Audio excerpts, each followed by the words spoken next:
தாத்தா காலத்தில் first start பண்ணாங்கண்ணே. தாத்தா ஸ்டார்ட் பண்ணி ஓரளவு ரன் பண்ணிகிட்டு இருந்தாங்க. அதுக்கப்புறம் அவருக்கு ஏஜ் ஆகி ரன் பண்ண முடியாமல் அப்பா அதை எடுத்து பண்ண ஆரம்பித்தாங்க. சீர்காழிலேருந்து பார்த்தீங்கன்னா வைத்தீஸ்வரன் கோயில், கதிராமங்கலம், மயிலாடுதுறை அது வரைக்கும் இப்போ சைக்கிளில் போய் மேக் பண்ணி விற்றுட்டு வருவாங்கண்ணே. பேர் வந்து வைத்தீஸ்வரன். அப்பாவுக்கு அடுத்தபடியாக நான் இப்போ இந்த பிஸ்னஸை வந்து ரன் பண்ணிகிட்டு இருக்கேன். இந்த அல்வாவுக்கு பார்த்தீங்கன்னா ஸ்பெஷலாகவே பார்த்தீங்கன்னா ஊத்துக்குடியிலேருந்து வர நெய்யை மட்டும்தான் நாங்கள் யூஸ் பண்ணுவோம். நாங்கள் ஒரு 3 வெரைட்டி அல்வா செய்கிறோம். இதை வந்து அப்பா வந்து சைக்கிளில் போய் டெலிவரி பண்ணுவாங்க.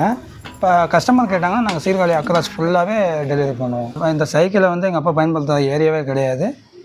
அதனால் ஒரு நினைவாக வந்து எங்கள் வீட்டில் அந்த சைக்கிளை வச்சுருக்கோம். ஏன்னா சீர்காழி கணேசன் அல்வா இது வந்து பார்த்திங்கன்னா சீர்காழி பழைய பஸ் ஸ்டாண்டு உள்ளே வந்தீங்கன்னா நியர் ஆஞ்சநேயர் கோயில் டெம்பிளில் இருக்குது.